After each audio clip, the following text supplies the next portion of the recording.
ಕಾರಣ ಹೈಕೋರ್ಟ್ಗೆ ನಾವೆಲ್ಲ ತಲೆ ಬಾಗಬೇಕು. ಯಾರನ್ನೇ ತೀರ್ಪು ಬಂದ್ರೂ ಅದರಲ್ಲಿ ನಮ್ಮ ಶಾಸಕರ ಮೇಲೆ ಅಸಿಂದು ಅಂತ ಬಂತು.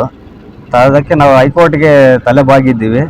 ರಾಜಕೀಯ ಮಾಡಬೇಕೇ ವಿನಃ ಈ ಥರ ರಾಜಕೀಯ ಮಾಡಬಾರ್ದು ಅನ್ನೋದು ನಮ್ಮ ಉದ್ದೇಶ. ಇವತ್ತಿನ ದಿವಸ ಒಳ್ಳೆಯ ದಿವಸ ಆಗಿರೋದ್ರಿಂದ ನಮ್ಮ ಶಾಸಕರು ಡೆಲ್ಲಿಗೆ ಹೋಗಿರೋದ್ರಿಂದ ಅಲ್ಲಿ ಸುಪ್ರೀಂ ಕೋರ್ಟಲ್ಲಿ ಇವತ್ತು ಅರ್ಜಿ ಹಾಕ್ತಾವ್ರೆ. ಅವ್ರಿಗೆ ಒಳ್ಳೇದಾಗಲಿ ಅಂತ ಹೇಳ್ಬಿಟ್ಟು ಇವತ್ತಿನ ದಿವಸ ನಾವು ಗುರುವಾರ ದಿವಸ 11 ಗಂಟೆಗೆ ನಮ್ಮ ಶಾಸಕರಲ್ಲಿ ಸುಪ್ರೀಂ ಕೋರ್ಟಲ್ಲಿ ದಾವೆ ಹೂಡಲಿಕ್ಕೆ ಹೋಗಿದ್ದಾರೆ. ಆದೇಶದ ಮೇರೆಗೆ ನಾವು ಇವತ್ತು ಯೂತ್ ಕಾಂಗ್ರೆಸ್ ಅಧ್ಯಕ್ಷರಾದಂಥ ನನ್ನ ನರೇಂದ್ರ ಅವ್ರ ನೇತೃತ್ವದಲ್ಲಿ ಇವತ್ತು ಯೂತ್ ಕಾಂಗ್ರೆಸ್ ಎಲ್ಲ ಯುವಕರೆಲ್ಲ ಬಂದು ಸುಬ್ಬಾರೆಡ್ಡಿ ಅಭಿಮಾನಿ ಬಳಗದಿಂದ ಇವತ್ತು ನಮ್ಮ ಶಾಸಕರು ಒಳ್ಳೇದಾಗಲಿ, ಅವ್ರ ಕುಟುಂಬಕ್ಕೆ ಒಳ್ಳೇದಾಗಲಿ ಅಂತ ಹೇಳಿಬಿಟ್ಟು ನಾವು ಇವತ್ತು ಇಲ್ಲಿ ಸಾಯಿಬಾಬಾ ಗುಡಿಯಲ್ಲಿ ಪೂಜೆಯನ್ನು ಹಮ್ಮಿಕೊಂಡಿದ್ದೀವಿ.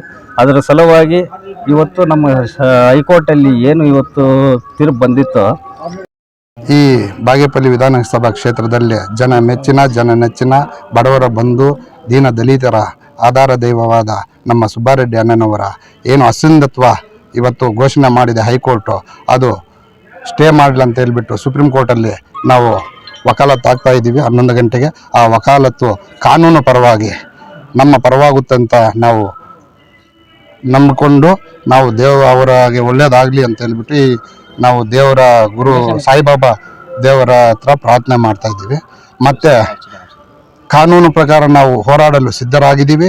ಯಾವುದೇ ಕಾರಣಕ್ಕೂ ನಮ್ಮ ಶಾಸಕರು ಅಂಥ ದೊಡ್ಡ ಅಪರಾಧ ಮಾಡಿಲ್ಲ, ಅಪರಾಧ ಅನ್ನೋದೇ ಇಲ್ಲ ಅಲ್ಲಿ. ಅಂಥದ್ರಲ್ಲಿ ಸುಮ್ಮನೆ ಅಸಿಂಧತ್ವ ಮಾಡೋದು ಸರ್ಕಾರ ಒಂದು ನ್ಯಾಯಾಲಯದ ಒಂದು ತೀರ್ಪು